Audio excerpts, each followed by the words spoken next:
Welcome back to OPG Syndicate, friends.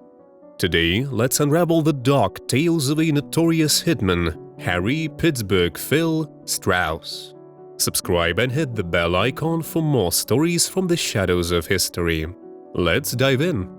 In the churning underbelly of the American criminal world during the early 20th century, Harry Strauss, notoriously known as Pittsburgh Phil, carved a name for himself that still echoes menacingly through the annals of crime history.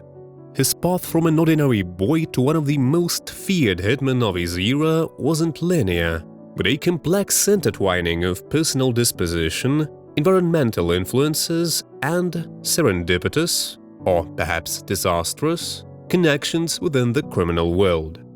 Born in Brooklyn, New York, in 1909 to German Jewish immigrants, Strauss grew amidst the labyrinthine alleys of a bustling neighborhood, one that was rich in diversity but also infested with criminal activities. The social environment during the early 20th century, especially in the overcrowded slums of burgeoning American metropolises, provided fertile soil for the growth of organized crime. The economic disparities, social upheaval, and a teeming underclass cultivated a society where crime often offered a fast track to financial gains and social mobility for those predisposed to flout the law. In the entangled webs of organized crime that veiled the United States in the early to mid-20th century, Harry Strauss found not just a place, but a darkly shining pedestal. It all began with his journey into the notoriously ruthless organization known as Murder, Inc. Murder, Inc., not a name they used themselves, but one that was later bestowed by the media, was an organized band of professional assassins that operated in the 1930s and early 1940s, responsible for hundreds, if not thousands, of killings. Their crimes spilled blood across several states, leaving a trail of bodies from the alleyways of Brooklyn to the hidden corners of small, far-off towns. Associating with key figures of the underworld, such as Louis Lepke Buchalter, the reputed head of Murder Incorporated, Harry learned to navigate through the complex and perilous structures of organized crime. Lepke, regarded as one of the most powerful mobsters of his time, oversaw a multitude of illegal activities, and his connection with Harry was particularly synergistic. Lepke provided the contracts, while Harry, with a macabre blend of ingenuity and savagery, executed them with near-perfect precision. His moniker, Pittsburgh Phil, cloaked his true identity and provided an enigmatic layer to his operations, all while adding a perplexing element to his narrative, as Strauss had never set foot in Pittsburgh. Legends have it that the name was chosen arbitrarily, a common practice among mobsters to throw law enforcement off their scent. Others contend it was a form of dark inside humor, a characteristic often seen within the bleak and violent circles of the mob.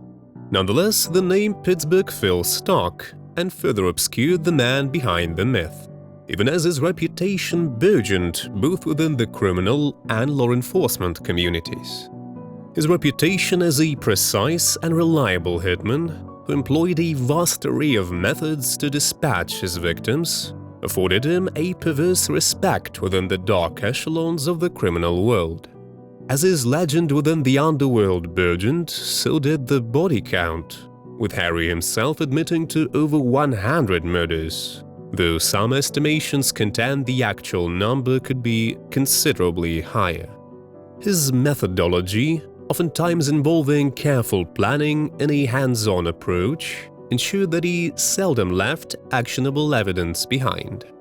While his alleged involvement in numerous murders lingered like a persistent shadow, one particular incident ultimately sealed his fate and led to his subsequent capture.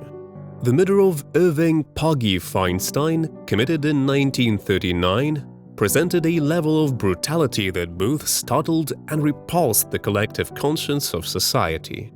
Feinstein, an erstwhile associate of the underworld, was tortured and subsequently killed in a manner that demonstrated the macabre signature that became synonymous with Strauss. The eventual unraveling of Murder Incorporated and consequently Strauss's reign of terror was significantly influenced by the testimonies of fellow mobsters, notably A.B. Kid Twist Rallis. Rallis, in a bid of leniency, provided detailed accounts of the workings of Murder Inc. and the heinous crimes committed by its members, including Strauss. The trial of Harry Strauss, when the hammer of justice finally sought him out, was as enigmatic and theatrical as his notorious career in organized crime.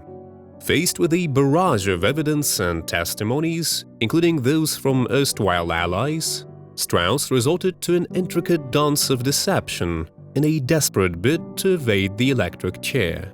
One of the most poignant aspects of his trial was his attempt to feign insanity. He presented himself as mentally unhinged, adopting bizarre behaviors and offering incoherent and disjointed testimonies in a calculated maneuver to escape legal retribution. But justice, albeit delayed, was not to be denied.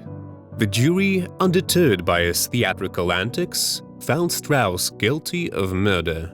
Despite appeals and continued attempts to undermine the legal process with his feigned insanity, he was sentenced to death. Strauss's execution took place at Sing Sing prison in 1941, signaling a resolute, albeit somber, conclusion to his malevolent escapades within the annals of organized crime.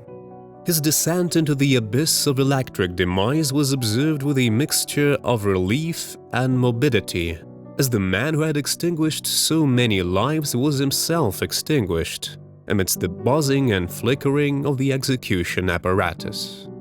In the wake of his execution, the reverberations of Strauss's activities cascaded through the subsequent decades of organized crime and societal perception thereof.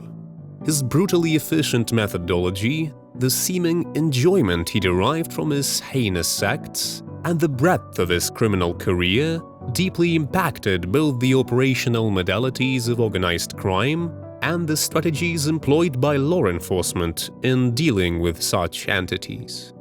When juxtaposed with other notorious figures of his era, such as Albert Anastasia or Louis Lepke Buchalter, Strauss presents a particularly chilling figure due to the paradoxical blend of his seemingly unassuming physical stature with his ruthlessly efficient proficiency as a hitman.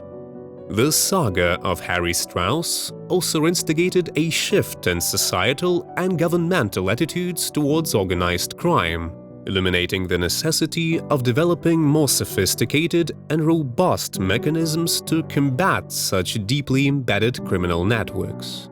The testimonies, trials, and ultimately the executions of members of Murder Incorporated amplified the chilling realization of the extent and depth of organized criminal networks within the United States, prompting an evolution in legal and investigative approaches to organized crime. The terrifying saga of Harry Strauss leaves us in reflection. Share your thoughts below, hit like if you've been intrigued, and subscribe for more historical tales. Until next time.